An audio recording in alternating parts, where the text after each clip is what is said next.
ओम नमः शिवाय। मेरे प्यारे दोस्तों, कल गुरु पूर्णिमा के पावन पर्व के बाद आज से हमारे भोले बाबा के सावन के महीने की शुरुआत हो गई है। वैसे तो मैं अपने चैनल पर श्रीमद् भागवत महापुराण डाल ही रही हूँ, पर बाबा के इस पावन महीने में शिव महापुराण के वीडियोस भी उनके चरणों में समर्पित करना चाहती हूँ। उम्मीद है आप सभी लोग अपना प्यार जरूर देंगे। दोस्तों, आप सभी के प्यार और आशीर्वाद की मुझे बहुत ज़रूरत है। ये आपका ही अपना चैनल है, प्लीज़ अपना सपोर्ट बनाए रखें। हर हर महादेव। ओम श्री सांब शिवाय नमः। ओम श्री गणेशाय नमः। श्री शिव महापुराण महात्म्य। प्रथम अध्याय। शौनक जी के साधन विषयक प्रश्न करने पर सूत जी का उन्हें शिव महापुराण की महिमा सुनाना। श्री शौनक जी बोले, हे महाज्ञानी सूत जी, संपूर्ण सिद्धांतों के ज्ञाता हे प्रभु, मुझसे पुराणों की कथाओं के सार तत्व का विशेष रूप से वर्णन कीजिए।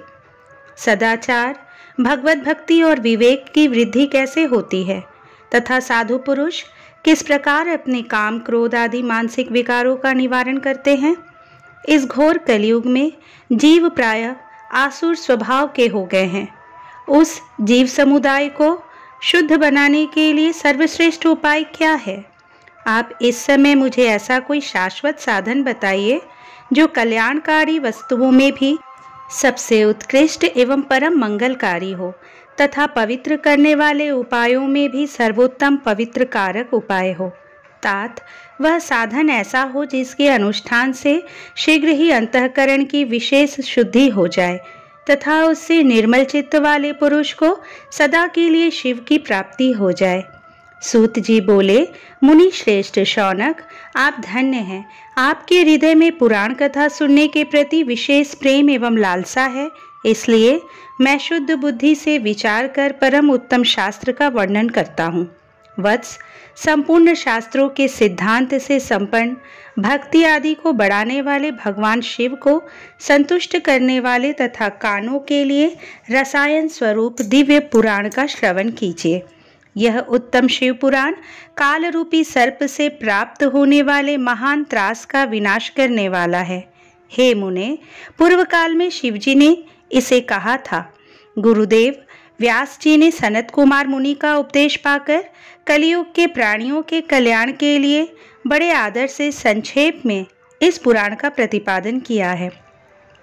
हे मुने, विशेष रूप से कलयुग के प्राणियों की चित्त शुद्धि के लिए इस शिव पुराण के अतिरिक्त कोई अन्य साधन नहीं है। हे मुने, जिस बुद्धिमान मनुष्य के पूर्व जन्म के बड़े पुण्य होते हैं, उसी महाभाग्यशाली व्यक्ति की इस पुराण में प्रीति होती है। यह शिव पुराण परम उत्तम शास्त्र है। इसे इस भूतल पर भगवान शिव का वांग्मय स्वरूप समझना चाहिए और सब प्रकार से इसका सेवन करना चाहिए। इसके पठन और श्रवण से शिव भक्ति पाकर श्रेष्ठतम स्थिति में पहुंचा हुआ मनुष्य शीघ्र ही शिवपद को प्राप्त कर लेता है। इसलिए संपूर्ण यत्न करके मनुष्यों ने इस पुराण के अध्ययन को अभिष्ट साधन माना है और इसका प्रेम पूर्वक श्रवण भी संपूर्ण वांछित फलों को देने वाला है। भगवान शिव के इस पुराण को सुनने से मनुष्य सब पापों से मुक्त हो जाता है तथा बड़े बड़े उत्कृष्ट भोगों का उपभोग करके अंत में शिवलोक को प्राप्त कर लेता है। राजसूय यज्ञ और सैकड़ों अनिष्टोम यज्ञों से जो पुण्य प्राप्त होता है, वह भगवान शिव की कथा के सुनने मात्र से प्राप्त हो जाता है। हे मुने, जो लोग इस श्रेष्ठ शास्त्र शिव पुराण का श्रवण करते हैं, उन्हें मनुष्य नहीं समझना चाहिए। वे रुद्र स्वरूप ही हैं, इसमें संदेह नहीं है। इस पुराण का श्रवण और कीर्तन करने वालों के चरण कमल की धूलि को मुनिगण तीर्थ ही समझते हैं। जो प्राणी परम पद को प्राप्त करना चाहते हैं, उन्हें सदा भक्ति पूर्वक इस निर्मल शिव पुराण का श्रवण करना चाहिए। हे मुनि श्रेष्ठ, यदि मनुष्य सदा इसे सुनने में समर्थ ना हो तो उसे प्रतिदिन स्थिर चित्त से एक मुहूर्त भी इसको सुनना चाहिए। हे मुने, यदि मनुष्य प्रतिदिन सुनने में भी अशक्त हो तो उसे किसी पवित्र महीने में इस शिव पुराण का श्रवण करना चाहिए। जो लोग एक मुहूर्त उसका आधा, उसका भी आधा अथवा क्षण मात्र भी इस पुराण का श्रवण करते हैं, उनकी दुर्गति नहीं होती। हे मुनीश्वर, जो पुरुष इस शिव पुराण की कथा को सुनता है, वह सुनने वाला पुरुष कर्मरूपी महावन को जलाकर संसार के पार हो जाता है। हे मुने, सभी दानों और सभी यज्ञों से जो पुण्य मिलता है, वह फल भगवान शिव के इस पुराण को सुनने से निश्चल हो जाता है। हे मुने, विशेषकर इस कलिकाल में तो शिव पुराण के श्रवण के अतिरिक्त मनुष्यों के लिए मुक्तिदायक कोई अन्य श्रेष्ठ साधन नहीं। शिव पुराण का श्रवण और भगवान शंकर के नाम का संकीर्तन दोनों ही मनुष्यों को कल्पवृक्ष के समान सम्यक फल देने वाले हैं, इसमें संदेह नहीं है। कलियुग में धर्माचरण से शून्य चित्त वाले दुर्बुद्धि मनुष्यों के उद्धार के लिए भगवान शिव ने अमृत स्वरूप शिव पुराण की उद्भावना की है। अमृत पान करने से तो केवल अमृत पान करने वाला ही मनुष्य अजर अमर होता है, किंतु भगवान शिव का यह कथामृत संपूर्ण कुल को ही अजर अमर कर देता है। इस शिव पुराण की परम पवित्र कथा का विशेष रूप से सदा ही सेवन करना चाहिए, करना ही चाहिए, करना ही चाहिए। इस शिव पुराण की कथा के श्रवण का क्या फल कहूँ। इसके श्रवण मात्र से भगवान सदाशिव उस प्राणी के हृदय में विराजमान हो जाते हैं। यह शिव पुराण नामक ग्रंथ 24,000 श्लोकों से युक्त है। इसमें 7 संहिताएं हैं।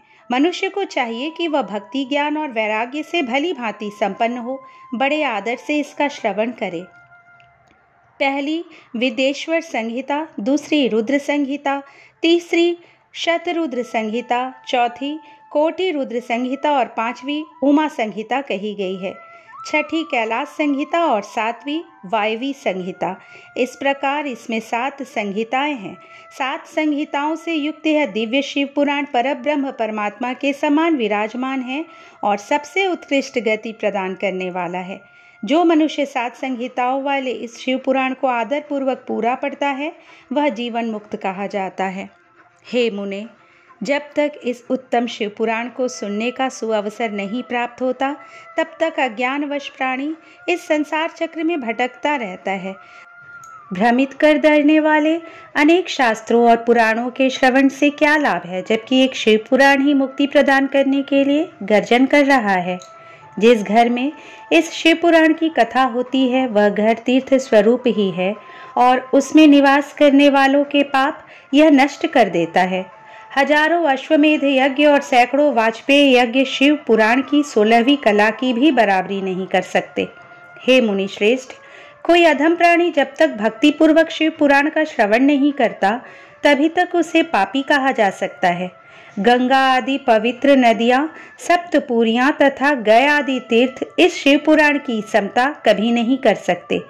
जिसे परम गति की कामना हो, उसे नित्य शिव पुराण के एक श्लोक अथवा आधे श्लोक का ही स्वयं भक्ति पूर्वक पाठ करना चाहिए। जो निरंतर अर्थ अनुसंधान पूर्वक इस शिव पुराण को बाँचता है अथवा नित्य प्रेम पूर्वक इसका पाठ मात्र करता है, वह पुण्यात्मा है, इसमें संशय नहीं है। जो उत्तम बुद्धि वाला पुरुष अंतकाल में भक्ति पूर्वक इस शिव पुराण को सुनता है, उस पर अत्यंत प्रसन्न हुए भगवान महेश्वर उसे अपना पद प्रदान करते हैं। जो प्रतिदिन आदर पूर्वक इस शिव पुराण का पूजन करता है, वह इस संसार में संपूर्ण भोगों को भोग कर अंत में भगवान शिव के पद को प्राप्त कर लेता है। जो प्रतिदिन आलस से रहित हो रेशमी वस्त्र आदि के वेष्टन से इस शिव पुराण का सत्कार करता है, वह सदा सुखी होता है। यह शिव पुराण निर्मल तथा शैवों का सर्वस्व है। इहलोक और परलोक में सुख चाहने वाले को आदर के साथ प्रयत्न पूर्वक इसका सेवन करना चाहिए। यह निर्मल एवं उत्तम शिव पुराण धर्म, अर्थ, काम और मोक्ष रूप चारों पुरुषार्थों को देने वाला है। अतः सदा प्रेम पूर्वक इसका श्रवण विशेष रूप से पाठ करना चाहिए। वेद, इतिहास तथा अन्य शास्त्रों में यह शिव पुराण विशेष कल्याणकारी है, ऐसा मुमुक्षु जनों को समझना चाहिए। यह शिव पुराण आत्म तत्वज्ञों के लिए सदा सेवनीय है, सत्पुरुषों के लिए पूजनीय है, तीनों प्रकार के तपों का शमन करने वाला है, सुख प्रदान करने वाला है तथा ब्रह्मा, विष्णु, महेश आदि देवताओं को प्राणों के समान प्रिय है। ऐसे शिव पुराण को मैं प्रसन्नचित्त से सदा वंदन करता हूँ। भगवान शंकर मुझ पर प्रसन्न हो और अपने चरण कमलों की भक्ति मुझे प्रदान करें। इस प्रकार श्री स्कंद महापुराण के अंतर्गत शिव पुराण महात्म्य में उसकी महिमा वर्णन नामक पहला अध्याय पूर्ण हुआ। दूसरा अध्याय शिव पुराण के श्रवण से देवराज को शिवलोक की प्राप्ति। शौनक जी बोले, हे महाभाग सूत जी, आप धन्य हैं, परमार्थ तत्व के ज्ञाता हैं। आपने कृपा करके हम लोगों को यह बड़ी अद्भुत एवं दिव्य कथा सुनाई है। हमने यह पाप नाशिनी, मन को पवित्र करने वाली और भगवान शिव को प्रसन्न करने वाली अद्भुत कथा सुनी। भूतल पर इस कथा के समान कल्याण का सर्वश्रेष्ठ साधन दूसरा कोई नहीं है। यह बात हमने आज आपकी कृपा से निश्चय पूर्वक समझ ली। हे सूत जी, कलयुग में इस कथा के द्वारा कौन कौन से पापी शुद्ध होते हैं, उन्हें कृपा पूर्वक बताइए और इस जगत को कृतार्थ कीजिए। सूत जी बोले, हे मुने, जो मनुष्य पापी, दुराचारी, खल तथा काम क्रोध आदि में निरंतर डूबे रहने वाले हैं, वे भी इस पुराण से अवश्य शुद्ध हो जाते हैं। यह कथा वास्तव में उत्तम ज्ञान यज्ञ है, जो सदा सांसारिक भोग और मोक्ष को देने वाला है, सभी पापों को नष्ट करने वाला है और भगवान शिव को प्रसन्न करने वाला है। जो अत्यंत लालची, सत्य विहीन, अपने माता पिता से द्वेष रखने वाले, पाखंडी तथा हिंसक प्रवृत्ति के हैं, वे भी इस ज्ञान यज्ञ से शुद्ध हो जाते हैं। अपने वर्णाश्रम धर्म का पालन न करने वाले और ईर्ष्याग्रस्त लोग भी कलिकाल में इस ज्ञान यज्ञ के द्वारा पवित्र हो जाते हैं। जो लोग छल कपट करने वाले, क्रूर स्वभाव वाले और अत्यंत निर्दयी हैं, कलयुग में वे भी इस ज्ञान यज्ञ से शुद्ध हो जाते हैं। ब्राह्मण के धन से पलने वाले तथा निरंतर व्याभिचार परायण जो लोग होते हैं, वे भी इस ज्ञान यज्ञ से इस कलिकाल में भी पवित्र हो जाते हैं। जो मनुष्य सदा पाप कर्मों में लिप्त रहते हैं, शठ हैं और अत्यंत दूषित विचार वाले हैं, वे कलयुग में भी इस ज्ञान यज्ञ से निर्मल हो जाते हैं। दुष्चरित्र, दुर्बुद्धि, उद्विग्न चित्त वाले और देवताओं के द्रव्य का उपभोग करने वाले पापी जन भी कलिकाल में भी इस ज्ञान यज्ञ से पवित्र हो जाते हैं। इस पुराण के श्रवण का पुण्य बड़े बड़े पापों को नष्ट करता है, सांसारिक भोग तथा मोक्ष प्रदान करता है और भगवान शंकर को प्रसन्न करता है। इस संबंध में मुनिगण इस प्राचीन इतिहास का उदाहरण दिया करते हैं, जिसके श्रवण मात्र से पापों का पूर्णतः नाश हो जाता है। पहले की बात है कि रातनगर में एक ब्राह्मण रहता था, जो अज्ञानी, दरिद्र, रस बेचने वाला तथा वैदिक धर्म से विमुख था। वह स्नान, संध्या आदि कर्मों से भ्रष्ट हो गया था और वैश्य वृत्ति में तत्पर रहता था। उसका नाम था देवराज। वह अपने ऊपर विश्वास करने वाले लोगों को ठगा करता था। उसने ब्राह्मणों, क्षत्रियों, वैश्यों, शूद्रों तथा दूसरों को भी अनेक बहानों से मारकर उनका धन हड़प लिया था। बाद में उसने अधर्म से बहुत सारा धन अर्जित कर लिया, परंतु उस पापी का थोड़ा सा भी धन कभी धर्म के काम में नहीं लगा। एक दिन वह ब्राह्मण एक तालाब पर नहाने गया। वहां शोभावती नाम की एक वेश्या को देखकर वह अत्यंत मोहित हो गया। वह सुंदरी भी उस धनी ब्राह्मण को अपने वशीभूत हुआ जानकर प्रसन्न हुई। आपस में वार्तालाप से उनमें प्रीति उत्पन्न हो गई। उस ब्राह्मण ने उस वेश्या को पत्नी बनाना तथा उस वेश्या ने उसे पति बनाना स्वीकार कर लिया। इस प्रकार कामवश होकर वे दोनों बहुत समय तक विहार करते रहे। बैठने, सोने, खाने पीने तथा क्रीड़ा में वे दोनों निरंतर पति पत्नी की तरह व्यवहार करने लगे। अपने माता पिता तथा पत्नी के बार बार रोकने पर भी पाप कृत्य में संलग्न वह ब्राह्मण उनकी बात नहीं मानता था। एक दिन रात्रि में उस दुष्ट ने ईर्ष्यावश अपने सोए हुए माता पिता और पत्नी को मार डाला और उनका सारा धन हर लिया। वेश्या में आसक्त चित्त वाले उस कामी ने अपना और पिता आदि का सारा धन उस वेश्या को दे दिया। वह पापी अभक्ष, भक्षण तथा मद्यपान करने लगा और वह नीच ब्राह्मण उस वेश्या के साथ एक ही पात्र में सदा जूठा भोजन करने लगा। एक दिन घूमता घामता वह दैवयोग से प्रतिष्ठानपुर अर्थात झूसी प्रयाग में जा पहुंचा। वहां उसने एक शिवालय देखा, जहां बहुत से साधु महात्मा एकत्र हुए थे। देवराज उस शिवालय में ठहर गया और वहां उस ब्राह्मण को ज्वर आ गया। उस ज्वर से उसको बड़ी पीड़ा होने लगी। वहां एक ब्राह्मण देवता शिव पुराण की कथा सुना रहे थे। ज्वर में पड़ा हुआ देवराज ब्राह्मण के मुखारविंद से निकली हुई उस शिव कथा को निरंतर सुनता रहा। 1 मास के बाद वह ज्वर से अत्यंत पीड़ित होकर चल बसा। यमराज के दूत आए और उसे पाशों से बांधकर बलपूर्वक यमपुरी में ले गए। इतने में ही शिवलोक से भगवान शिव के पार्षद गण आ गए। उनके गौर अंग कर्पूर के समान उज्जवल थे, हाथ त्रिशूल से सुशोभित हो रहे थे। उनके संपूर्ण अंग भस्म से उद्भाषित थे और रुद्राक्ष की मालाएं उनके शरीर की शोभा बढ़ा रही थी। वे सब के सब क्रोध करते हुए यमपुरी में गए और यमराज के दूतों को मार पीट कर बारंबार धमकाकर उन्होंने देवराज को उनके चंगुल से छुड़ा लिया और अत्यंत अद्भुत विमान पर बिठाकर जब वे शिवदूत कैलाश जाने को उद्यत हुए, उस समय यमपुरी में बड़ा भारी कोलाहल मच गया। उस कोलाहल को सुनकर धर्मराज अपने भवन से बाहर आए। साक्षात दूसरे रुद्रों के समान प्रतीत होने वाले उन चारों दूतों को देखकर धर्मज्ञ धर्मराज ने उनका विधिपूर्वक पूजन किया। यम ने ज्ञान दृष्टि से देखकर सारा वृतांत जान लिया। उन्होंने भय के कारण भगवान शिव के उन महात्मा दूतों से कोई बात नहीं पूछी। यमराज से पूजित तथा प्रार्थित होकर वे शिवदूत कैलाश को चले गए और उन्होंने उस ब्राह्मण को दया सागर सांब शिव को दे दिया। शिव पुराण की यह परम पवित्र कथा धन्य है, जिसके सुनने से पापी जन भी मुक्ति के योग्य बन जाते हैं। भगवान सदाशिव के परम धाम को वेदज्ञ सभी लोकों में सर्वश्रेष्ठ बताते हैं। ब्राह्मण, क्षत्रिय, वैश्य, शूद्र तथा अन्य प्राणी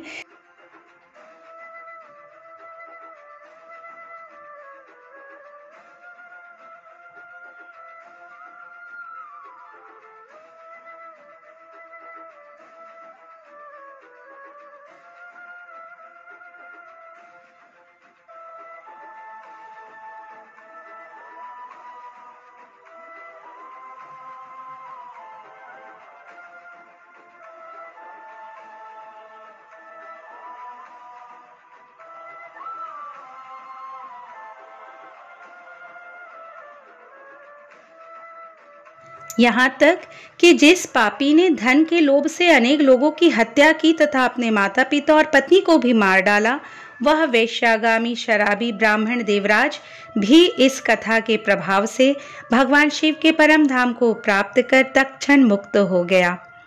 इस प्रकार श्री स्कंद महापुराण के अंतर्गत शिव पुराण महात्म्य में देवराज मुक्ति वर्णन नामक दूसरा अध्याय पूर्ण हुआ।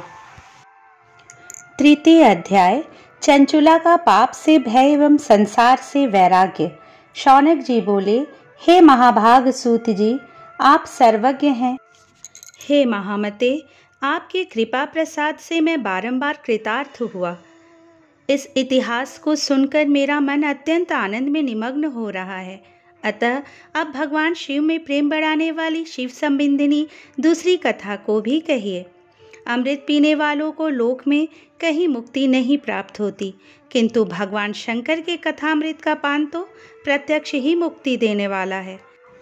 सदाशिव की जिस कथा के सुनने मात्र से मनुष्य शिवलोक प्राप्त कर लेता है, वह कथा धन्य है, धन्य है। और कथा का श्रवण कराने वाला आप भी धन्य हैं, धन्य हैं।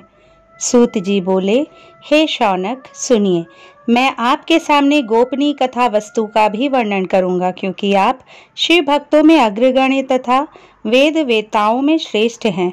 समुद्र के निकटवर्ती प्रदेश में एक बाशकल नामक ग्राम था, जहां वैदिक धर्म से विमुख महापापी द्विज निवास करते हैं। वे सबके सब बड़े दुष्ट हैं। उनका मन दूषित विषय भोगों में ही लगा रहता है। वे न देवताओं पर विश्वास करते हैं, न भाग्य पर। वे सभी कुटिल वृत्ति वाले हैं। किसानी करते और भांति भांति के घातक अस्त्र शस्त्र रखते हैं। वे पर स्त्री गमन करने वाले और खल हैं। ज्ञान, वैराग्य तथा सद्धर्म को वे बिल्कुल नहीं जानते। वे सभी पशु बुद्धि वाले हैं और सदा दूषित बातों को सुनने में संलग्न रहते हैं। जहाँ के द्विज ऐसे हो, वहाँ के अन्य वर्णों के विषय में क्या कहा जाए। अन्य वर्णों के लोग भी उन्हीं की भांति कुत्सित विचार रखने वाले, स्वधर्म विमुख एवं खल हैं। वे सदा कुकर्म में लगे रहते हैं और नित्य विषय भोगों में ही डूबे रहते हैं। वहाँ की सब स्त्रियां भी कुटिल स्वभाव की, स्वेच्छाचारिणी, पापासक्त, कुत्सित विचार वाली और व्याभिचारिणी हैं। वे सद्व्यवहार तथा सदाचार से सर्वथा शून्य हैं।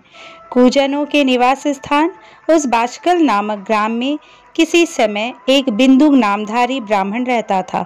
वह बड़ा अधम था। वह दुरात्मा और महापापी था। यद्यपि उसकी स्त्री बड़ी सुंदर थी तो भी वह कुमार्ग पर ही चलता था। काम वासना से कलुषित चित्त वह वैश्यागामी था। उसकी पत्नी का नाम चंचुला था। वह सदा उत्तम धर्म के पालन में लगी रहती थी, तो भी उसे छोड़कर वह दुष्ट ब्राह्मण कामासक्त होकर वैश्यागामी हो गया था। इस तरह कुकर्म में लगे हुए उस बिंदुक के बहुत वर्ष व्यतीत हो गए। उसकी स्त्री चंचुला काम से पीड़ित होने पर भी स्वधर्म नाश के भय से क्लेश सह कर भी दीर्घकाल तक धर्म से भ्रष्ट नहीं हुई, परंतु दुराचारी पति के आचरण से प्रभावित होने के कारण काम पीड़ित हो आगे चलकर वह स्त्री भी दुराचारिणी हो गई। भ्रष्ट चरित्र वाली वह कुमार्ग गामिनी अपने पति की दृष्टि बचाकर रात्रि में चोरी छिपे अन्य पापी जार पुरुषों के साथ रमण करने लगी। हे मुने, एक बार उस ब्राह्मण ने अपनी उस दुराचारिणी पत्नी चंचुला को कामासक्त हो पर पुरुष के साथ रात्रि में संसर्गरत देख लिया। उस दुष्ट तथा दुराचार में आसक्त मन वाली पत्नी को रात में पर पुरुष के साथ व्याभिचाररत देखकर वह क्रोध पूर्वक वेग से दौड़ा। उस दुष्ट बिंदुक को घर में आया जानकर वह कपटी व्याभिचारी तेजी से भाग गया। तब वह दुष्टात्मा बिंदुक अपनी पत्नी को पकड़कर उसे डांटता हुआ मुक्कों से बार बार पीटने लगा। वह व्याभिचारिणी दुष्टा नारी चंचुला पीटी जाने पर कुपित होकर निर्भयता पूर्वक अपने दुष्ट पति बिंदुक से कहने लगी। चंचुला बोली, मुझ पति परायणा युवती पत्नी को छोड़कर आप कुबुद्धिवश प्रतिदिन वेश्या के साथ इच्छानुसार रमण करते हैं। आप ही बताएं कि रूपवती तथा कामासक्त चित्त वाली मुझ युवती की पति संसर्ग के बिना क्या गति होती होगी। मैं अत्यंत सुंदर हूँ तथा नवयौवन से उन्मत्त हूँ। आपके संसर्ग के बिना व्यथचित्त वाली मैं कामजन्य दुखों को कैसे सह सकती हूँ। सूत जी बोले, उस स्त्री के इस प्रकार कहने पर वह मूढ़ बुद्धि मूर्ख ब्राह्मणाधम स्वधर्म विमुख दुष्ट पापी बिंदुक कहने लगा। बिंदुक बोला, काम से व्याकुल चित्त होकर तुमने यह सत्य ही कहा है। हे प्रिय, तुम भय त्याग दो और मैं जो तुमसे हित की बात कहता हूँ उसे सुनो। तुम निर्भय होकर नित्य पर पुरुषों के साथ संसर्ग करो, उन्हें संतुष्ट करके उनसे धन खींचो। वह सारा धन वेश्या के प्रति आसक्त मन वाले मुझको दे दिया करो। इससे तुम्हारा और मेरा दोनों का ही स्वार्थ सिद्ध हो जाएगा। सूत जी बोले, पति का यह वचन सुनकर उसकी पत्नी चंचुला ने प्रसन्न होकर उसकी कही बात मान ली। उन दोनों दुराचारी पति पत्नी ने इस प्रकार समझौता कर लिया तथा वे दोनों निर्भय चित्त से कुकर्म में लीन हो गए। इस तरह दुराचार में डूबे हुए उन मूढ़ चित्त वाले पति पत्नी का बहुत सा समय व्यर्थ बीत गया। तदंतर शूद्र जाति वेश्या का पति बना हुआ वह दूषित बुद्धि वाला दुष्ट ब्राह्मण बिंदुक समयानुसार मृत्यु को प्राप्त हो नरक में जा पड़ा। बहुत दिनों तक नरक के दुख भोग कर वह मूढ़ बुद्धि पापी विंध्य पर्वत पर भयंकर पिशाच हुआ। इधर उस दुराचारी पति बिंदुक के मर जाने पर वह मूढ़ हृदया चंचुला बहुत समय तक पुत्रों के साथ अपने घर में ही रही। इस प्रकार प्रेम पूर्वक कामासक्त होकर जारों के साथ विहार करती हुई इस चंचुला नामक स्त्री का कुछ यौवन समय के साथ ढलने लगा। एक दिन दैवयोग से किसी पुण्य पर्व के आने पर वह स्त्री भाई बंधुओं के साथ गोकर्ण क्षेत्र में गई। तीर्थयात्रियों के संग से उसने भी उस समय जाकर किसी तीर्थ के जल में स्नान किया। फिर वह साधारणतया मेला देखने की दृष्टि से बंधुजनों के साथ यत्र तत्र घूमने लगी। घूमती घामती किसी देव मंदिर में उसने एक दैवज्ञ ब्राह्मण के मुख से भगवान शिव की परम पवित्र एवं मंगलकारिणी उत्तम पौराणिक कथा सुनी। कथावाचक ब्राह्मण कह रहे थे कि जो स्त्रियां परपुरुषों के साथ व्याभिचार करती हैं वे मरने के बाद जब यमलोक में जाती हैं तब यमराज के दूत उसकी योनि में तपे हुए लोहे का परिघ डालते हैं। पौराणिक ब्राह्मण के मुख से यह वैराग्य बढ़ाने वाली कथा सुनकर चंचुला भय से व्याकुल हो वहां कांपने लगी। जब कथा समाप्त हुई और लोग वहां से बाहर चले गए तब वह भयभीत नारी एकांत में शिव पुराण की कथा बांचने वाले उन ब्राह्मण से कहने लगी, चंचुला ने कहा, ब्राह्मण, मैं अपने धर्म को नहीं जानती थी, इसलिए मेरे द्वारा बड़ा दुराचार हुआ है। स्वामिन, इसे सुनकर मेरे ऊपर अनुपम कृपा करके आप मेरा उद्धार कीजिए। हे प्रभु, मैंने मूढ़ बुद्धि के कारण घोर पाप किया है। मैंने कामांध होकर अपनी संपूर्ण युवावस्था व्यभिचार में बिताई है। आज वैराग्य रस से ओतप्रोत आपके इस प्रवचन को सुनकर मुझे बड़ा भय लग रहा है। मैं कांप उठी हूँ और मुझे इस संसार से वैराग्य हो गया है। मुझ मूढ़ चित्त वाली पापिनी को धिक्कार है। मैं सर्वथा निंदा के योग्य हूँ। मैं कुत्सित विषयों में फंसी हुई हूँ और अपने धर्म से विमुख हो गई हूँ। थोड़े से सुख के लिए अपने हित का नाश करने वाले तथा भयंकर कष्ट देने वाले घोर पाप मैंने अनजाने में ही कर डाले। हाय, न जाने किस किस घोर कष्टदायक दुर्गति में मुझे पड़ना पड़ेगा, और वहाँ कौन बुद्धिमान पुरुष कुमार्ग में मन लगाने वाली मुझ पापिनी का साथ देगा। मृत्यु काल में उन भयंकर यमदूतों को मैं कैसे देखूंगी, जब वे बलपूर्वक मेरे गले में फंदे डालकर मुझे बांधेंगे। तब मैं कैसे धीरज धारण कर सकूंगी। नरक में जब मेरे शरीर के टुकड़े टुकड़े किए जाएंगे, उस समय विशेष दुख देने वाली उस महायातना को मैं वहाँ कैसे सहूंगी। दुख और शोक से ग्रस्त होकर मैं दिन में सहज इंद्रिय व्यवहार और रात्रि में नींद कैसे प्राप्त कर सकूंगी। हाय, मैं मारी गई, मैं जल गई, मेरा हृदय विदीर्ण हो गया और मैं सब प्रकार से नष्ट हो गई, क्योंकि मैं हर तरह से पाप में ही डूबी रही हूँ। हाय विधाता, मुझ पापिनी को आपने हठात ऐसी दुर्बुद्धि क्यों दे दी, जो सभी प्रकार का सुख देने वाले स्वधर्म से दूर कर देती है। हे द्विज, शूल से बिंधा हुआ व्यक्ति ऊंचे पर्वत शिखर से गिरने पर जैसा घोर कष्ट पाता है, उससे भी करोड़ गुना कष्ट मुझे है। सैकड़ों अश्वमेध यज्ञ करके अथवा सैकड़ों वर्षों तक गंगा स्नान करने पर भी मेरे घोर पापों की शुद्धि संभव नहीं दिखती। मैं क्या करूं, कहाँ जाऊं और किसका आश्रय लूं। मुझ नरकगामिनी के इस संसार में कौन रक्षा करेगा। हे ब्राह्मण, आप ही मेरे गुरु हैं, आप ही माता और आप ही पिता हैं। आपकी शरण में आई हुई मुझ दीन अबला का उद्धार कीजिए, उद्धार कीजिए। सूत जी बोले, हे शौनक, इस प्रकार खेद और वैराग्य से युक्त हुई चंचुला उस ब्राह्मण के चरणों में गिर पड़ी। तब उन बुद्धिमान ब्राह्मण ने कृपा पूर्वक उसे उठाकर इस प्रकार कहा। इस प्रकार श्री स्कंद महापुराण के अंतर्गत शिव पुराण महात्म्य में चंचुला वैराग्य वर्णन नामक तीसरा अध्याय पूर्ण हुआ। चतुर्थ अध्याय चंचुला की प्रार्थना से ब्राह्मण का उसे पूरा शिव पुराण सुनाना और समयानुसार शरीर छोड़कर शिवलोक में जा चंचुला का पार्वती जी की सखी होना। ब्राह्मण बोले, सौभाग्य की बात है कि भगवान शंकर की कृपा से शिव पुराण की इस वैराग्य युक्त तथा श्रेष्ठ कथा को सुनकर तुम्हें समय पर चेत हो गया है। हे ब्राह्मण पत्नी, तुम डरो मत, भगवान शिव की शरण में जाओ। शिव की कृपा से सारा पाप तत्काल नष्ट हो जाता है। मैं तुमसे भगवान शिव की कीर्ति कथा से युक्त उस परम वस्तु का वर्णन करूंगा, जिससे तुम्हें सदा सुख देने वाली उत्तम गति प्राप्त होगी। शिव की उत्तम कथा सुनने से ही तुम्हारी बुद्धि इस तरह पश्चाताप से युक्त एवं शुद्ध हो जाएगी। साथ ही तुम्हारे मन में विषयों के प्रति वैराग्य हो गया है। पश्चाताप ही पाप करने वाले पापियों के लिए सबसे बड़ा प्रायश्चित है। सत्पुरुषों ने सबके लिए पश्चाताप को ही समस्त पापों का शोधक बताया है। पश्चाताप से ही पापों की शुद्धि होती है। जो पश्चाताप करता है वही वास्तव में पापों का प्रायश्चित करता है, क्योंकि सत्पुरुषों ने समस्त पापों की शुद्धि के लिए जैसे प्रायश्चित का उपदेश किया है, वह सब पश्चाताप से संपन्न हो जाता है। जो पुरुष विधि पूर्वक प्रायश्चित करके निर्भय हो जाता है पर अपने कुकर्म के लिए पश्चाताप नहीं करता, उसे प्रायः उत्तम गति नहीं प्राप्त होती। परंतु जिसे अपने कुकृत्य पर हार्दिक पश्चाताप होता है, वह अवश्य उत्तम गति का भागी होता है, इसमें संशय नहीं है। इस शिव पुराण की कथा सुनने से जैसी चित्त शुद्धि होती है, वैसी दूसरे उपायों से नहीं होती।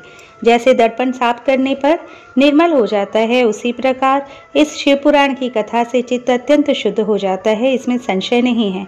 मनुष्यों के शुद्ध चित्त में जगदम्बा पार्वती सहित भगवान शिव विराजमान रहते हैं। इससे वह विशुद्धात्मा पुरुष श्री सांब सदाशिव के परम पद को प्राप्त होता है।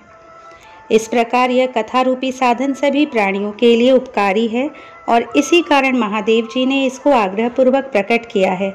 इस कथा से भगवान उमापति का ध्यान सिद्ध हो जाता है। उस ध्यान से परम ज्ञान और उससे मोक्ष की प्राप्ति निश्चय ही होती है।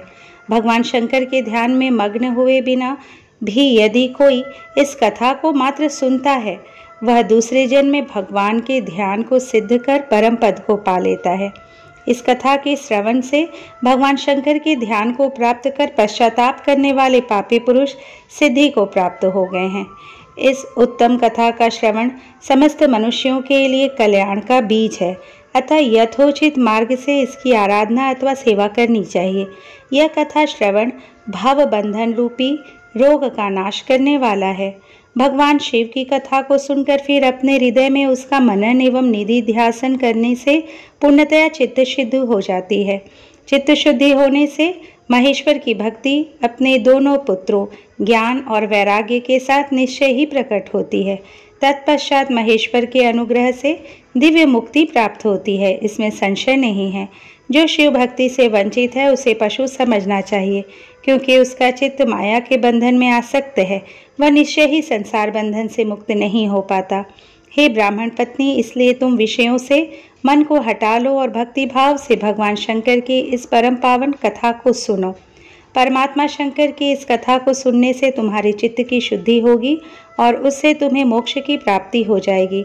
निर्मल चित्त से भगवान शिव के चरणार विंदों का चिंतन करने वाले की एक ही जन्म में मुक्ति हो जाती है। यह मैं तुमसे सत्य सत्य कहता हूँ। सूत जी बोले, शौनक, इतना कहकर वे श्रेष्ठ शिव भक्त ब्राह्मण मौन हो गए। उनका हृदय करुणा से आर्द्र हो गया था। वे शुद्ध चित्त महात्मा भगवान शिव के ध्यान में मग्न हो गए। तदंतर बिंदु की पत्नी चंचुला मन ही मन प्रसन्न हो उठी। ब्राह्मण का उक्त उपदेश सुनकर उसके नेत्रों में आनंद के आंसू छलक आए थे। वह ब्राह्मण पत्नी चंचुला हर्षित हृदय से उन श्रेष्ठ ब्राह्मण के चरणों में गिर पड़ी और हाथ जोड़कर बोली, मैं कृतार्थ हो गई। तत्पश्चात उठकर वैराग्य युक्त तथा उत्तम बुद्धि वाली वह स्त्री, जो अपने पापों के कारण आतंकित थी, उन महात्मा शिव भक्त ब्राह्मण से हाथ जोड़कर गदगद वाणी में कहने लगी। चंचुला बोली, हे ब्राह्मण, हे शिव भक्तों में श्रेष्ठ, हे स्वामीन, आप धन्य हैं, परमार्थदर्शी हैं और सदा परोपकार में लगे रहते हैं, इसलिए आप श्रेष्ठ साधु पुरुषों में प्रशंसा के योग्य हैं। हे साधो, मैं नरक के समुद्र में गिर रही हूँ, आप मेरा उद्धार कीजिए, उद्धार कीजिए। पौराणिक अर्थ तत्व से संपन्न जिस सुंदर शिव पुराण की कथा को सुनकर मेरे मन में संपूर्ण विषयों से वैराग्य उत्पन्न हो गया, उसी इस शिव पुराण को सुनने के लिए इस समय मेरे मन में बड़ी श्रद्धा हो रही है। सूत जी बोले, ऐसा कहकर हाथ जोड़कर उनका अनुग्रह पाकर चंचुला उस शिव पुराण की कथा को सुनने की इच्छा मन में लिए उन ब्राह्मण देवता की सेवा में तत्पर हो वहां रहने लगी। तदंतर शिव भक्तों में श्रेष्ठ और शुद्ध बुद्धि वाले उन ब्राह्मण देवता ने उसे स्थान पर उस स्त्री को शिव पुराण की उत्तम कथा सुनाई। इस प्रकार उस गोकर्ण नामक महाक्षेत्र में उन्हीं श्रेष्ठ ब्राह्मण से उसने शिव पुराण की वह परम उत्तम कथा सुनी, जो भक्ति, ज्ञान और वैराग्य को बढ़ाने वाली तथा मुक्ति देने वाली है। उस परम उत्तम कथा को सुनकर वह ब्राह्मण पत्नी अत्यंत कृतार्थ हो गई। उन सद्गुरु की कृपा से उसका चित्त शीघ्र ही शुद्ध हो गया। भगवान शिव के अनुग्रह से उसके हृदय में शिव के सगुण रूप का चिंतन होने लगा। इस प्रकार सद्गुरु का आश्रय लेकर उसने भगवान शिव में लगी रहने वाली उत्तम बुद्धि पाकर शिव के सच्चिदानंदमय स्वरूप का बारंबार चिंतन करने लगी। वह प्रतिदिन तीर्थ के जल में स्नान करके जटा और वल्कल धारण करने लगी तथा समुची देह में भस्म लगाकर रुद्राक्ष के आभूषण धारण करने लगी। वह भगवान शिव के नाम जप में लगी रहती थी। संयमित वाणी और अल्पाहार करते हुए गुरु के बताए मार्ग से वह शिव जी को प्रसन्न करने लगी। हे शौनक, इस प्रकार शंभु का उत्तम ध्यान करते हुए उस चंचुला का बहुत सा समय बीत गया। तत्पश्चात समय के पूर्ण होने पर भक्ति, ज्ञान और वैराग्य से युक्त हुई चंचुला ने अपने शरीर को बिना किसी कष्ट के त्याग दिया। इतने में ही त्रिपुर शत्रु भगवान शिव का भेजा हुआ एक दिव्य विमान द्रुत गति से वहां पहुंचा, जो उनके अपने गणों से संयुक्त और भांति भांति के शोभा साधनों से संपन्न था। चंचुला उस विमान पर आरूढ़ हुई और भगवान शिव के श्रेष्ठ पार्षदों ने उसे तत्काल शिवपुरी में पहुंचा दिया। उसके सारे मल धुल गए थे। वह दिव्य रूप धारिणी दिव्यांगना हो गई थी। उसके दिव्य अवयव उसकी शोभा बढ़ाते थे। मस्तक पर अर्धचंद्र का मुकुट धारण किए वह गौरांगी देवी शोभाशाली दिव्य आभूषणों से विभूषित थी। वहां पहुंचकर उसने त्रिनेत्रधारी महादेव जी को देखा। ब्रह्मा विष्णु आदि देवता उन सनातन शिव की सेवा कर रहे थे। गणेश, भृंगी, नंदीश, वीरभद्रेश्वर आदि गण उत्तम भक्ति के साथ उनकी उपासना कर रहे थे। उनकी अंग कांति करोड़ों सूर्यों के समान प्रकाशित हो रही थी। कंठ में नील चिन्ह शोभा पाता था। उनके 5 मुख थे और प्रत्येक मुख में 3-3 नेत्र थे। मस्तक पर अर्धचंद्राकार मुकुट शोभा देता था। उन्होंने अपने वामांग में गौरी देवी को बिठा रखा था, जो विद्युत पुंज के समान प्रकाशित थी। गौरीपति महादेव जी की कांति कपूर के समान गौर थी। उन्होंने सभी अलंकार धारण कर रखे थे। उनका सारा शरीर श्वेत भस्म से भासित था। शरीर पर श्वेत वस्त्र शोभा पा रहे थे। वे अत्यंत उज्ज्वल वर्ण के थे। इस प्रकार परम उज्ज्वल भगवान शंकर का दर्शन करके वह ब्राह्मण पत्नी चंचुला बहुत प्रसन्न हुई। अत्यंत प्रीतियुक्त होकर उसने बड़ी उतावली के साथ भगवान को बारंबार प्रणाम किया। फिर हाथ जोड़कर वह बड़े प्रेम, आनंद और संतोष से युक्त विनीत भाव से खड़ी हो गई। उसके नेत्रों से आनंद अश्रुओं की अविरल धारा बहने लगी तथा संपूर्ण शरीर में रोमांच हो गया। इस समय भगवती पार्वती और भगवान शंकर ने उसे बड़ी करुणा के साथ अपने पास बुलाया और सौम्य दृष्टि से उसकी ओर देखा। पार्वती जी ने तो दिव्य रूप धारिणी बिंदुक प्रिया चंचुला को प्रेम पूर्वक अपनी सखी बना लिया। वह उस परमानंद घन ज्योति स्वरूप सनातन धाम में अविचल निवास पाकर दिव्य सौख्य से संपन्न हो अक्षय सुख का अनुभव करने लगी। इस प्रकार श्री स्कंद महापुराण के अंतर्गत शिव पुराण महात्म्य में चंचुला सद्गति वर्णन नामक चौथा अध्याय पूर्ण हुआ। पंचम अध्याय चंचुला के प्रयत्न से पार्वती जी की आज्ञा पाकर तुम्बुर का विंध्य पर्वत पर शिव पुराण की कथा सुनाकर बिंदुक का पिशाच योनि से उद्धार करना तथा उन दोनों दंपत्ति का शिव धाम में सुखी होना। शौनक जी बोले, हे महाभाग सूत जी, आप धन्य हैं, आपकी बुद्धि भगवान शिव में लगी हुई है। आपने कृपा पूर्वक यह शिव भक्ति को बढ़ाने वाली अद्भुत कथा हमें सुनाई।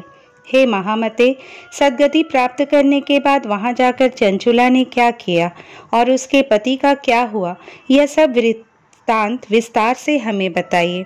सूत जी बोले, हे शौनक, एक दिन परमानंद में निमग्न हुई चंचुला ने उमा देवी के पास जाकर प्रणाम किया और दोनों हाथ जोड़कर वह उनकी स्तुति करने लगी। चंचुला बोली, हे गिरिराज नंदिनी, हे स्कंद माता, मनुष्यों ने सदा आपकी सेवा की है। समस्त सुखों को देने वाली हे शंभु प्रिय, हे ब्रह्म स्वरूपिणी, आप विष्णु और ब्रह्मा आदि देवताओं द्वारा सेव्य हैं। आप ही सगुणा और निर्गुणा भी है तथा आप ही सूक्ष्म सच्चिदानंद स्वरूपिणी आद्या प्रकृति है। आप ही संसार की सृष्टि, पालन और संहार करने वाली हैं। तीनों गुणों का आश्रय भी आप ही हैं। ब्रह्मा, विष्णु और महेश्वर, इन तीनों देवताओं का आवास स्थान तथा उनकी उत्तम प्रतिष्ठा करने वाली पराशक्ति आप ही है। सूत जी बोले, हे शौनक, जिसे सद्गति प्राप्त हो चुकी थी वह चंचुला इस प्रकार महेश्वर पत्नी उमा की स्तुति करके सिर झुकाए चुप हो गई। उसके नेत्रों में प्रेम के आंसू उमड़ आए थे। तब करुणा से भरी हुई शंकर प्रिया भक्तवत्सला पार्वती देवी चंचुला को संबोधित करके बड़े प्रेम से इस प्रकार कहने लगी। पार्वती बोली, हे सखी चंचुले, हे सुंदरी, मैं तुम्हारी की हुई इस स्तुति से बहुत प्रसन्न हूँ। बोलो, क्या वर मांगती हो? तुम्हारे लिए मुझे कुछ भी अदेय नहीं है। सूत जी बोले, पार्वती के इस प्रकार कहने पर चंचुला उन्हें प्रणाम करके दोनों हाथ जोड़कर नतमस्तक हो प्रेम पूर्वक पूछने लगी। चंचुला बोली, हे निष्पाप गिरिराज कुमारी, मेरे पति बिंदुक इस समय कहाँ हैं? उनकी कैसी गति हुई है यह मैं भी नहीं जानती। कल्याणमयी दीनवत्सले, मैं अपने उन पतिदेव से जिस प्रकार संयुक्त हो सकूं कृपा करके वैसा ही उपाय कीजिए। हे महेश्वरी, हे महादेवी, मेरे पति एक शूद्र जाति वैश्या के प्रति आसक्त थे और पाप में ही डूबे रहते थे। उनकी मृत्यु मुझसे पहले ही हो गई थी। वे न जाने किस गति को प्राप्त हुए हैं। सूत जी बोले, चंचुला का यह वचन सुनकर नीति वत्सला हिमालय पुत्री देवी पार्वती ने अत्यंत प्रेम पूर्वक यह उत्तर दिया। गिरिजा बोली, हे सूते, तुम्हारा बिंदुक नाम वाला पति बड़ा पापी था। उसका अंतःकरण बड़ा ही दूषित था। वेश्या का उपभोग करने वाला वह महामूढ़ मरने के बाद नरक में पड़ा। अगणित वर्षों तक नरक में नाना प्रकार के दुख भोग कर वह पाप आत्मा अपने शेष पाप को भोगने के लिए विंध्य पर्वत पर पिशाच हुआ है। इस समय वह पिशाच की अवस्था में ही है और नाना प्रकार के क्लेश उठा रहा है। वह दुष्ट वहीं वायु पीकर रहता है और सदा सब प्रकार के कष्ट सहता है।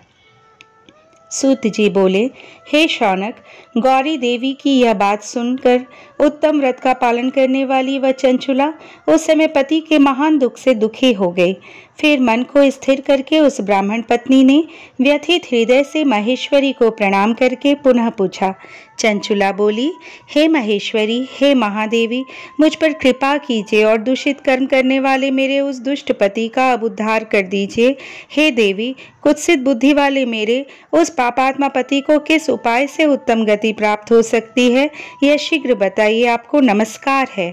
सूत जी बोले, उसकी यह बात सुनकर भक्तवत्सला पार्वती जी अपनी सखी चंचुला से प्रसन्न होकर ऐसा कहने लगी। पार्वती जी बोली, तुम्हारा पति यदि शिव पुराण की पुण्यमयी उत्तम कथा सुने तो सारी दुर्गति को पार करके वह उत्तम गति का भागी हो सकता है। अमृत के समान मधुर अक्षरों से युक्त गौरी देवी का यह वचन आदर पूर्वक सुनकर चंचुला ने हाथ जोड़कर मस्तक झुकाकर उन्हें बारंबार प्रणाम किया और अपने पति के समस्त पापों की शुद्धि तथा उत्तम गति की प्राप्ति के लिए पार्वती देवी से यह प्रार्थना की कि मेरे पति को शिव पुराण सुनाने की व्यवस्था होनी चाहिए। सूत जी बोले, उस ब्राह्मण पत्नी के बारंबार प्रार्थना करने पर शिव प्रिया गौरी देवी को बड़ी दया आई। उन भक्तवत्सला महेश्वरी गिरिराज कुमारी ने भगवान शिव की उत्तम कीर्ति का गान करने वाले गंधर्वराज तुम्बुर को बुलाकर उनसे प्रसन्नता पूर्वक इस प्रकार कहा। गिरिजा बोली, मेरे मन की बातों को जानकर मेरे अभिष्ट कार्यों को सिद्ध करने वाले तथा शिव में प्रीति रखने वाले हे तुम्बुरो, मैं तुमसे एक बात कहती हूँ, तुम्हारा कल्याण हो। तुम मेरी इस सखी के साथ शीघ्र ही विंध्या पर्वत पर जाओ। वहाँ एक महाघोर और भयंकर पिशाच रहता है। उसका वृतांत तुम आरंभ से ही सुनो। मैं तुमसे प्रसन्नतापूर्वक सब कुछ बताती हूँ। पूर्व जन्म में वह पिशाच बिंदुक नामक ब्राह्मण था। वह मेरी सखी चंचुला का पति था, परंतु वह दुष्ट वेश्यागामी हो गया। स्नान, संध्या आदि नित्य कर्म छोड़कर वह अपवित्र रहने लगा। क्रोध के कारण उसकी बुद्धि पर मूढ़ता छा गई थी। वह कर्तव्य का विवेक नहीं कर पाता था। अभक्ष भक्षण, सज्जनों से द्वेष और दूषित वस्तुओं का दान लेना, यही इसका स्वाभाविक कर्म बन गया था। वह अस्त्र शस्त्र लेकर हिंसा करता, बाएं हाथ से खाता, दीनों को सताता और क्रूरता पूर्वक पराये घरों में आग लगा देता था। वह चांडालों से प्रेम करता और प्रतिदिन वैश्या के संपर्क में रहता था। वह बड़ा दुष्ट था। उस पापी ने अपनी पत्नी का परित्याग कर दिया था और वह दुष्टों के संग में निरत रहता था। उसने वेश्या के कुसंग से अपने सारे पुण्य नष्ट कर लिए और धन के लोभ से अपनी पत्नी को निर्भय करके व्यभिचारिणी बना डाला।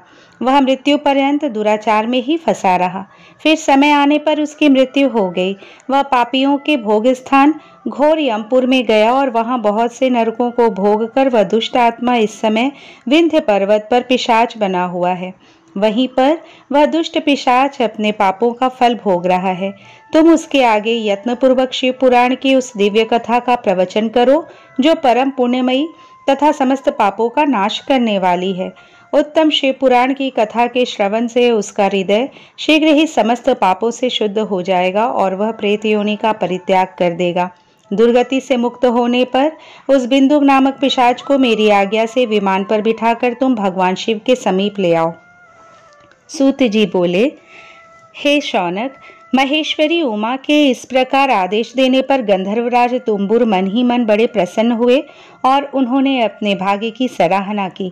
तत्पश्चात उस पिशाच की सती साध्वी पत्नी चंचुला के साथ विमान पर बैठकर नारद के प्रिय मित्र तुम्बुर वेग पूर्वक विंध्याचल पर्वत पर गए, जहां वह पिशाच रहता था। वहां उन्होंने उस पिशाच को देखा। उसका शरीर विशाल था और उसकी ठोड़ी बहुत बड़ी थी। वह कभी हंसता, कभी रोता और कभी उछलता था। उसकी आकृति बड़ी विकराल थी। भगवान शिव की उत्तम कीर्ति का गान करने वाले महाबली तुम्बुर ने उस अत्यंत भयंकर पिशाच को बलपूर्वक पाशों द्वारा बांध लिया। तदंतर तुम्बुर ने शिवपुराण की कथा बांधने का निश्चय करके महोत्सव युक्त स्थान और मंडप आदि की रचना की। इतने में ही संपूर्ण लोकों में बड़े वेग से यह प्रचार हो गया कि देवी पार्वती की आज्ञा से एक पिशाच का उद्धार करने के उद्देश्य से शिव पुराण की उत्तम कथा सुनाने के लिए तुम्बुर विंध्य पर्वत पर गए हैं। तब तो उस कथा को सुनने के लोभ से बहुत से देवता और ऋषि भी शीघ्र ही वहां जा पहुंचे। आदर पूर्वक शिव पुराण सुनने के लिए आए हुए लोगों का उस पर्वत पर बड़ा अद्भुत और कल्याणकारी समाज जुट गया। तत्पश्चात तुम्बुर ने उस पिशाच को पाशों से बांधकर आसन पर बिठाया और हाथ में वीणा लेकर गौरीपति की कथा का गान आरंभ किया। महात्म्य सहित पहली अर्थात प्रथम संहिता से लेकर 7वीं संहिता तक शिव पुराण की कथा का उन्होंने स्पष्ट वर्णन किया। 7 संहिता वाले शिव पुराण का आदर पूर्वक श्रवण करके वे सभी श्रोता पूर्णतः कृतार्थ हो गए। उस परम पुण्यमय शिव पुराण को सुनकर उस पिशाच ने अपने सारे पापों को धोकर उस पैशाचिक शरीर को त्याग दिया। शीघ्र ही उसका रूप दिव्य हो गया। अंग कांति गौरव वर्ण की हो गई। शरीर पर श्वेत वस्त्र तथा सब प्रकार के पुरुषोचित आभूषण उसके अंगों को उद्भाषित करने लगे। वह त्रिनेत्रधारी चंद्रशेखर रूप हो गया। इस प्रकार दिव्य देहधारी होकर श्रीमान बिंदुक अपने भार्या चंचुला के साथ स्वयं भी पार्वतीपति भगवान शिव के दिव्य चरित्र का गुणगान करने लगा। उसकी स्त्री को इस प्रकार दिव्य रूप से सुशोभित देखकर वे सभी देवता और ऋषि बड़े विस्मित हुए। उनका चित्त परमानंद से परिपूर्ण हो गया। भगवान महेश्वर का वह अद्भुत चरित्र सुनकर वे सभी श्रोता परम कृतार्थ हो प्रेम पूर्वक श्री शिव का यशोगान करते हुए अपने अपने धाम को चले गए। दिव्य रूपधारी श्रीमान बिंदुक भी सुंदर विमान पर अपनी प्रियतमा के पास बैठकर सुखपूर्वक आकाश में स्थित हो परम शोभा पाने लगा। तदंतर महेश्वर के सुंदर एवं मनोहर गुणों का गान करता हुआ वह अपनी प्रियतमा तथा तुम्बुर के साथ शीघ्र ही शिवधाम में जा पहुंचा। वहां भगवान महेश्वर तथा पार्वती देवी ने प्रसन्नता पूर्वक बिंदुक का बड़ा सत्कार किया और उसे अपना गण बना लिया। उसकी पत्नी चंचुला पार्वती जी की सखी हो गई। उस घनीभूत ज्योति स्वरूप परमानंदमय सनातन धाम में अविचल निवास पाकर वे दोनों दंपति परम सुखी हो गए। यह उत्तम इतिहास मैंने आपको सुनाया, जो पापों का नाश करने वाला, उमा महेश्वर को आनंद देने वाला, अत्यंत पवित्र तथा उनमें भक्ति बढ़ाने वाला है। जो इसे भक्ति पूर्वक सुनता है अथवा एकाग्र चित्त होकर इसका पाठ करता है, वह अनेक सांसारिक सुखों को भोगकर अंत में मुक्ति प्राप्त करता है। इस प्रकार श्री स्कंद महापुराण के अंतर्गत शिव महापुराण महात्म्य में बिंदुक सद्गति वर्णन नामक 5वां अध्याय पूर्ण हुआ। 6वां अध्याय शिव पुराण के श्रवण की विधि। शौनक जी बोले, हे महाप्राज्ञ, हे व्यास शिष्य, हे सूत जी, आपको नमस्कार है। आप धन्य हैं और शिव भक्तों में श्रेष्ठ हैं। आपके महान गुण वर्णन करने योग्य हैं। अब आप कल्याणमय शिव पुराण के श्रवण की विधि बतलाइए, जिससे सभी श्रोताओं को संपूर्ण उत्तम फल की प्राप्ति हो सके। सूत जी बोले, हे शौनक, हे मुने, अब मैं आपको संपूर्ण फल की प्राप्ति के लिए शिव पुराण के श्रवण की विधि बता रहा हूँ।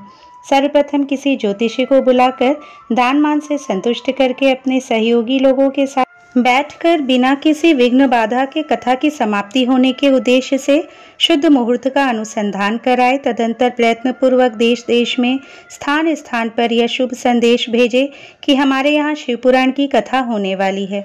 अपने कल्याण की इच्छा रखने वाले लोगों को उसे सुनने के लिए अवश्य पधारना चाहिए।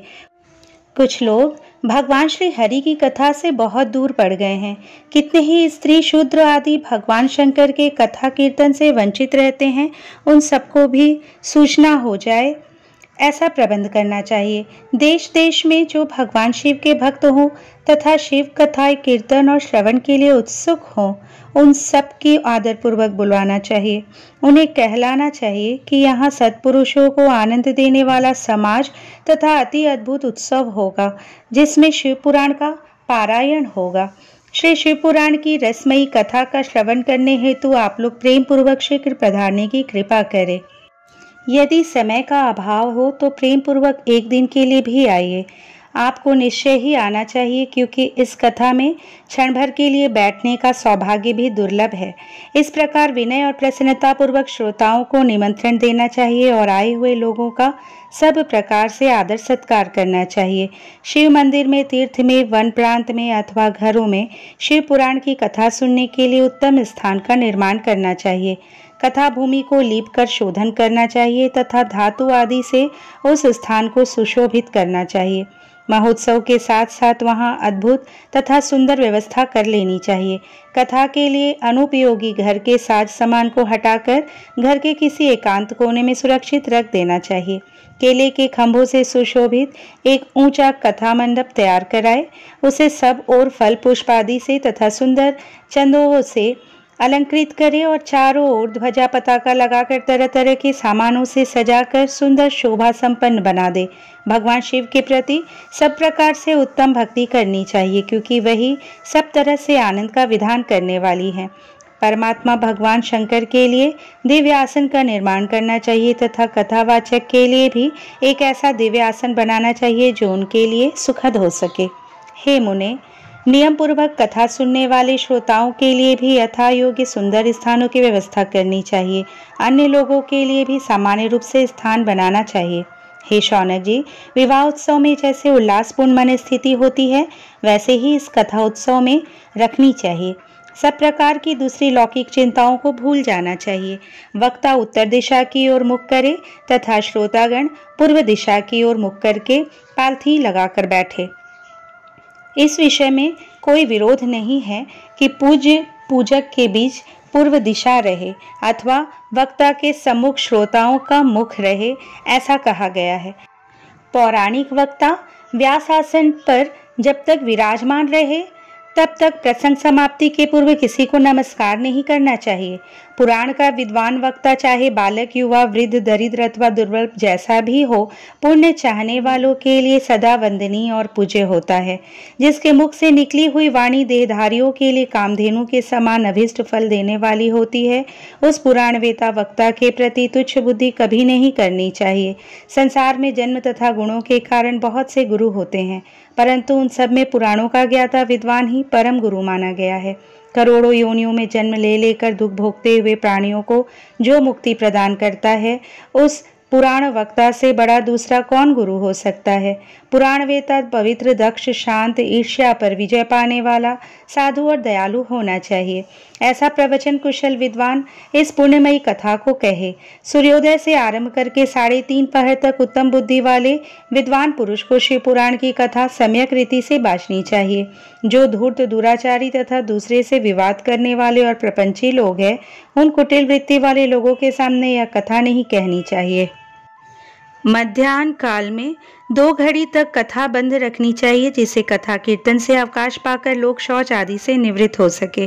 कथा प्रारंभ के दिन से 1 दिन पहले व्रत ग्रहण करने के लिए वक्ता को क्षौर करा लेना चाहिए। जिन दिनों कथा हो रही हो उन दिनों प्रयत्नपूर्वक प्रातःकाल का सारा नित्य कर्म संक्षेप से ही कर लेना चाहिए। वक्ता के पास उसकी सहायता के लिए एक दूसरा वैसा ही विद्वान स्थापित करना चाहिए जो सब प्रकार के संशयों को निवृत्त करने में समर्थ और लोगों को समझाने में कुशल हो। कथा में आने वाले विघ्नों की निवृत्ति के लिए गणेश जी का पूजन करें। कथा के स्वामी भगवान शिव की तथा विशेषतर शिव पुराण ग्रंथ की भक्तिभाव से पूजा करें।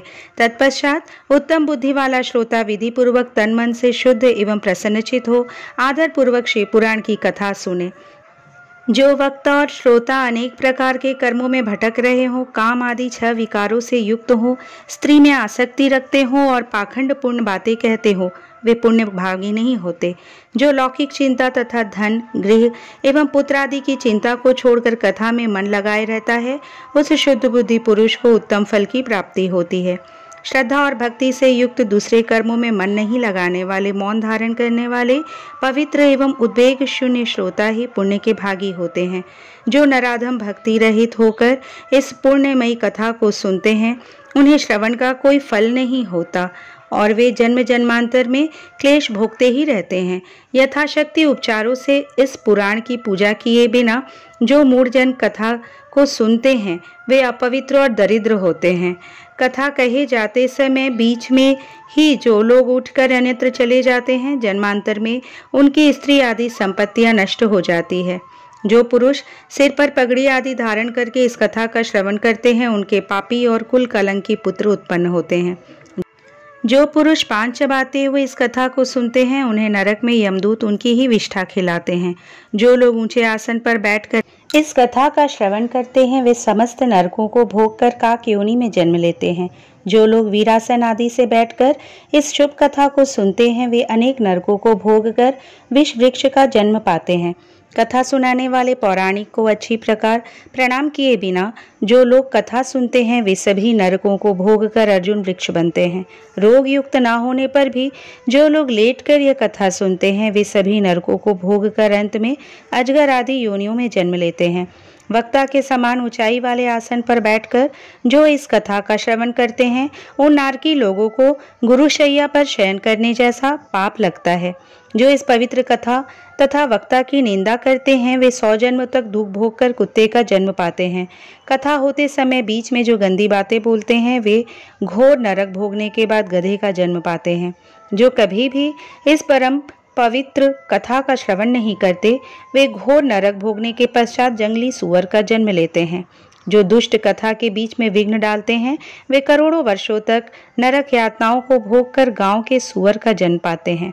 इसका विचार करके शुद्ध और प्रेम पूर्ण चित्त से बुद्धिमान श्रोता को वक्ता के प्रति भक्ति भाव रखकर कथा श्रवण का प्रयत्न करना चाहिए। सबसे पहले कथा के विघ्नों का नाश करने हेतु गणेश जी की पूजा करनी चाहिए।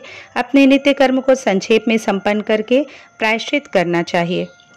नवग्रह और सर्वतोभद्र देवताओं का पूजन करके शिव पूजा की बताई हुई विधि से शिव पुराण की पुस्तक का अर्चन करना चाहिए।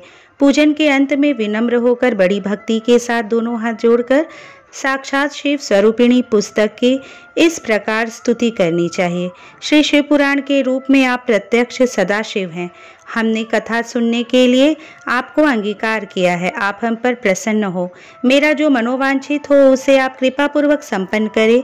मेरा यह कथा श्रवण निर्विघ्न रूप से सुसंपन्न हो। कर्म रूपी ग्राह से ग्रस्त शरीर वाले मुझ दीन का आप संसार सागर से उद्धार कीजिए। हे शंकर, मैं आपका दास हूँ। इस प्रकार साक्षात शिव स्वरूप इस शिव पुराण की दीनता पूर्वक स्तुति करके वक्ता की पूजा आरंभ करनी चाहिए। शिव पूजा की बताई गई विधि से पुष्प, वस्त्र, अलंकार, धूप, दीप आदि से वक्ता की पूजा करे। तदंतर शुद्ध चित्त से उनके सामने नियम ग्रहण करे और कथा समाप्ति पर्यंत यथाशक्ति उसका प्रयत्न पूर्वक पालन करे। तत्पश्चात कथा वाचक व्यास की प्रार्थना करे। हे व्यास जी के समान ज्ञानी श्रेष्ठ शिव शास्त्र के मर्मज्ञ ब्राह्मण देवता, आप इस कथा के प्रकाश से मेरे अज्ञान अंधकार को दूर करें। भक्ति पूर्वक 5 अथवा 1 ब्राह्मण का वरण करें और उनके द्वारा शिव पंचाक्षर मंत्र नमः शिवाय का जप कराए। हे मुने, इस प्रकार मैंने भक्त श्रोताओं द्वारा भक्ति पूर्वक कथा श्रवण की उत्तम विधि आपको बता दी। अब आप और क्या सुनना चाहते हैं? इस प्रकार श्री स्कंद महापुराण के अंतर्गत शिव पुराण महात्म्य में श्रवण विधि वर्णन नामक 6वां अध्याय पूर्ण हुआ। 7वां अध्याय श्रोताओं के पालन करने योग्य नियमों का वर्णन। शौनक जी बोले, हे शिव भक्तों में श्रेष्ठ महाबुद्धिमान सूत जी, आप धन्य हैं जो कि आपने यह अद्भुत एवं कल्याणकारिणी कथा हमें सुनाई। हे मुने, शिव पुराण की कथा सुनने के लिए व्रत धारण करने वाले लोगों को किन नियमों का पालन करना चाहिए, यह भी कृपा पूर्वक सबके कल्याण की दृष्टि से बताइए। सूत जी बोले, हे शौनक, अब शिव पुराण सुनने का व्रत लेने वाले पुरुषों के लिए जो नियम है उन्हें भक्ति पूर्वक सुनिए। नियम पूर्वक इस श्रेष्ठ कथा को सुनने से बिना किसी विघ्न बाधा के उत्तम फल की प्राप्ति होती है। दीक्षा से रहित लोगों का कथा श्रवण में अधिकार नहीं है। अतः मुने कथा सुनने की इच्छा वाले सब लोगों को पहले वक्ता से दीक्षा ग्रहण करनी चाहिए। कथाव्रती को ब्रह्मचर्य से रहना, भूमि पर सोना, पत्तल में खाना और प्रतिदिन कथा समाप्त होने पर ही अन्न ग्रहण करना चाहिए। जिसमें शक्ति हो वह पुराण की समाप्ति तक उपवास करके शुद्धता पूर्वक भक्ति भाव से उत्तम शिव पुराण को सुने। घृत अथवा दूध पीकर सुखपूर्वक कथा श्रवण करे अथवा फलाहार कर देना चाहिए अथवा एक ही समय भोजन करके इसे सुनना चाहिए। इस कथा का व्रत लेने वाले पुरुष को प्रतिदिन एक ही बार हविष्यान्न भोजन करना चाहिए। जिस प्रकार से कथा श्रवण का नियम सुखपूर्वक पालित हो सके वैसा ही करना चाहिए। कथा श्रवण में विघ्न उत्पन्न करने वाले उपवास की तुलना में तो मैं कथा श्रवण में शक्ति प्रदान करने वाले भोजन को ही अच्छा समझता हूँ। निष्काम हो या सकाम, वह नियम पूर्वक कथा सुने। सकाम पुरुष अपनी अभिष्ट कामना को प्राप्त करता है और निष्काम पुरुष मोक्ष पा लेता है। दरिद्र, क्षय का रोगी, पापी, भाग्यहीन तथा संतान रहित पुरुष भी इस उत्तम कथा को सुने। काकवंध्या आदि जो 7 प्रकार की दुष्टा स्त्रियां हैं तथा जिस स्त्री का गर्भ गिर जाता हो, इन सभी को शिव पुराण की उत्तम कथा सुननी चाहिए।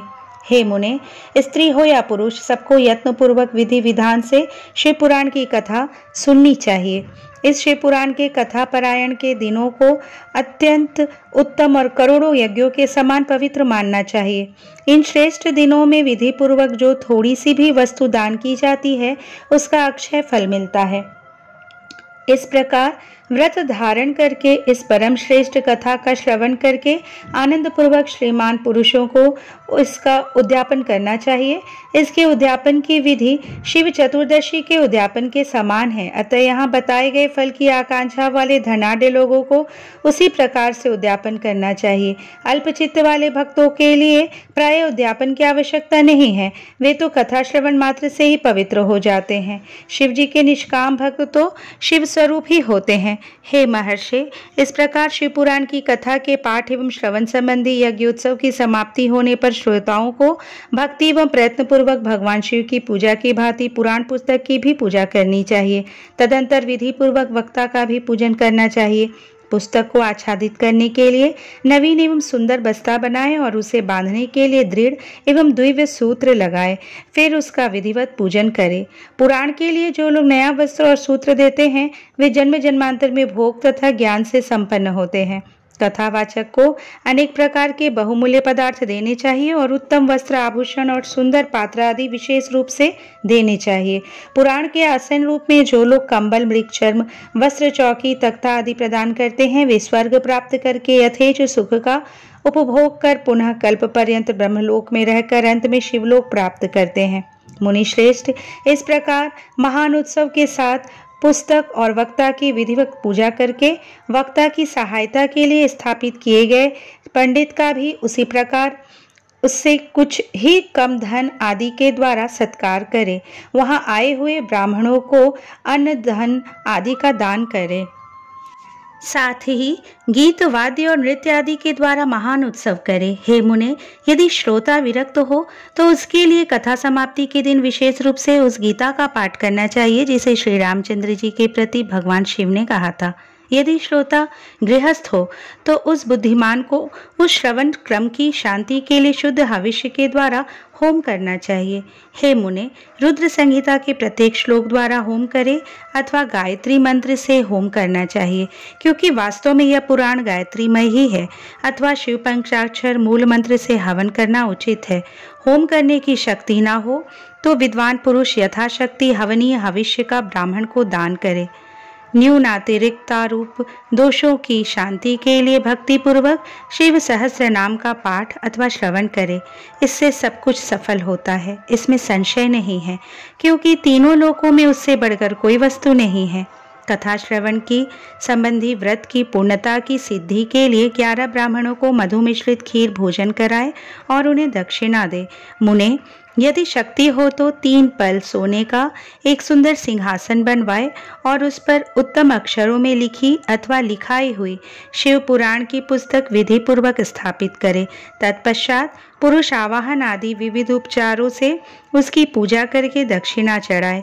तदंतर जितेंद्रिय आचार्य का वस्त्र आभूषण एवं गंध आदि से पूजन करके उत्तम बुद्धि वाला श्रोता भगवान शिव के संतोष के लिए दक्षिणा सहित वह पुस्तक उन्हें समर्पित कर दे। हे शौनक, इस पुराण के उस दान के प्रभाव से भगवान शिव का अनुग्रह पाकर पुरुष भव बंधन से मुक्त हो जाता है। इस तरह विधि विधान का पालन करने पर श्री संपन्न शिव पुराण संपूर्ण फल को देने वाला तथा भोग और मोक्ष का दाता होता है। हे मुने, मैंने आपको शिव पुराण का यह सारा महात्म्य जो संपूर्ण अभीष्ट को देने वाला है बता दिया।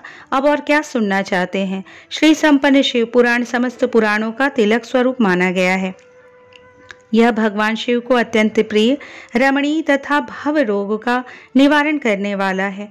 जो सदा भगवान विश्वनाथ का ध्यान करते हैं, जिनकी वाणी शिव के गुणों की स्तुति करती है और जिनके दोनों कान उनकी कथा सुनते हैं, उस जीव जगत में उन्हीं का जन्म लेना सफल है। वे निश्चय ही संसार सागर से पार हो जाते हैं। भिन्न भिन्न प्रकार के समस्त गुण जिनके सच्चिदानंदमय स्वरूप का कभी स्पर्श नहीं करते, जो अपनी महिमा से जगत के बाहर और भीतर वाणी एवं मनोवृत्ति रूप में प्रकाशित होते हैं, उन अनंत आनंद घन रूप परम शिव की मैं शरण लेता हूँ। इस प्रकार श्री स्कंद महापुराण में सनत कुमार संहिता के अंतर्गत श्री शिव पुराण के श्रवण व्रतियों के विधि निषेध और ग्रंथ तथा वक्ता के पूजन का वर्णन नामक 7वां अध्याय पूर्ण हुआ। श्री शिव महापुराण महात्म्य पूर्ण हुआ।